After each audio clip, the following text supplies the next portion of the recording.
අනේ අයියේ ඔයා මෙහෙම හැමදාම එද්දි මට එක එක දේවල් කන්න ගේන්න ඕනි නෑ. ඔයා වණන් ඇති මට. එහෙම බෑ. මගේ මැනික ආස දේවල් මං ගෙනත් දෙන්න එපයි. සුදු මං යන්නම් එහෙනම්. හායේ ඔයා ක්ලාස් ඉවර වෙලා පරිස්සමට ගෙදර ගිහින් මට මැසේජ් එකක් දාන්න. හාද? හායේ ඔයත් පරිස්සමින්.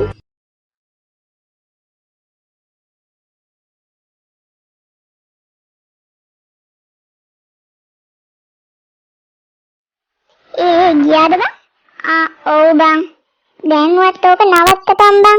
ඇත්තටම උඹට ලැජ්ජාවක් නැද්ද? ගෑරේජ් එකේ වැඩ කරන ගෙට කියලා වෙන්නේ. අනේ මන්ද බං. උඹ හොඳට ඉගෙන ගත්ත එකෙක් නේ. ඕක අත්හැරලා හොඳ සල්ලි තියෙන එකෙක් අල්ලගනින්කෝ. මේ මං වගේ. මෝඩ වෙන්න එපා බං ඔච්චර. බලපංකෝ කටක් කරලා කියන උලන් ජොබ් එකක් තියෙන්නේ කියලා. හරි හරි දැන් ඕක නවත්ත ගන්න. යන් ක්ලාස් එකට පරක්කු වෙනවා.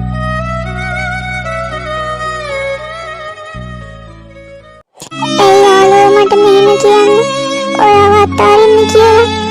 මෙයාලා මෙහෙම කියද්දි මට කොච්චර වේදනාවක් දැනෙනවද දෙයනේ. මට ඒක කරන්න බෑ මගේ රත්තරන්.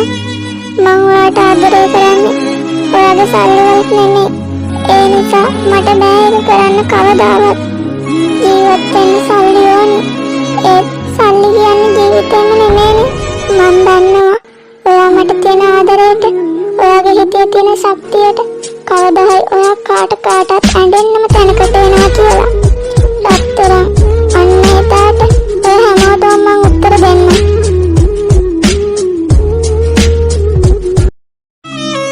මැනික ඔයා දැන් දාලේ කොහේ? එයාලා ක්ලාස් එක ඇතුළට ගියා අයියේ. ඇයි මැනික ඔයා දුකින් වගේ ඉන්නේ? නෑ අයියේ එහෙම දෙයක් නෑ. මට ඇත්ත කියන්න. ඇයි මොකක්ද උනේ? මට යාළුවෝ එක එක ඒවා කියනවා. මං ගැනද? මං දන්නවා මැනික. මං වගේ මදන් අල්ලන එකට කවුද කැමති වෙන්නේ? එහෙම කියන්න එපා අයියේ.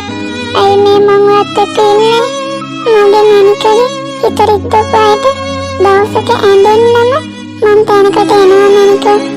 ඔයාව රැජිනක් කරනවා. මේ ඇත්තමයි කියන්නේ. මං දන්නවා ඒක ආදරයට කරන්න බැරි දෙයක් නෑ. මං වෙනුවෙන් ඒ දේවල් කොහොම හරි කරනවා කියන්නේ මං දන්නවා අයියේ. ඒකනේ මං ඔයාට ගොඩක් ආදරේ.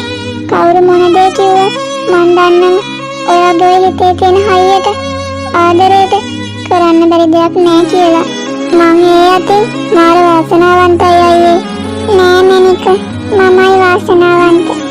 ඔයා වගේ කෙල්ලෙක් ලැබෙන්න. ඒ අතින් මං ගොඩක් පින් කරලා තියෙන්නේ. මං දැන් යන්නම් මැනික. ඔයා ක්ලාස් එකට යන්න. හායේ පරිස්සමින් මැනික. සෝරි අයියේ මේ දේවල් ඔයාට කියලා ඔයාගේ හිත ගොඩක් රිද්දුවා මං.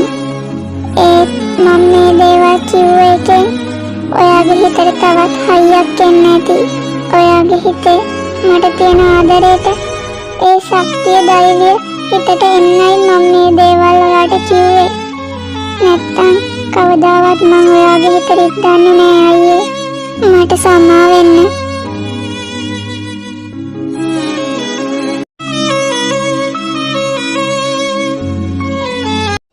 උඹ මොකක් හරි දෙයක් ගැන කල්පනා කර නේද යන්නේ? නෑ බං මම මේ කල්පනා කරේ මගේ ජීවිතය ගැන බං. ඇයි බං? නෑ බං මගේ අම්මයි තාත්තයි වගේම මගේ මැනිකත් මම බින්දුවේ ඉඳන් අද මේ තැනට නැගිනකම්ම අයියක් වුණා බං. මං ගොඩක් වාසනාවන්තයි බං. අම්මෙක් තාත්තෙක් වගේම මට ආදරය කරන කෙල්ලෙකුත් හම්බෙච්ච එකට. එදා ඒ කෙල්ල මට මොකුත්ම නෑ. මම මගන් අත ගන්න එකෙක් කියලා මාව අත්හැරලා මාව වැට්ටුවා නම් එහෙම මම අද මෙතන නැති වෙන්නත් තිබ්බා බං. ඒ ආදරේට ඒ හයියට තමයි බං අද මම මෙතන ඉන්නේ. ඔබ එහෙම ලකී බං. ඔව් බං අද මම ඉන්න තැන ගැන මට ගොඩක් සතුටුයි බං. අද මට මගෙම කියලා ලොකු ගෑරේජ් එකක් තියෙයි.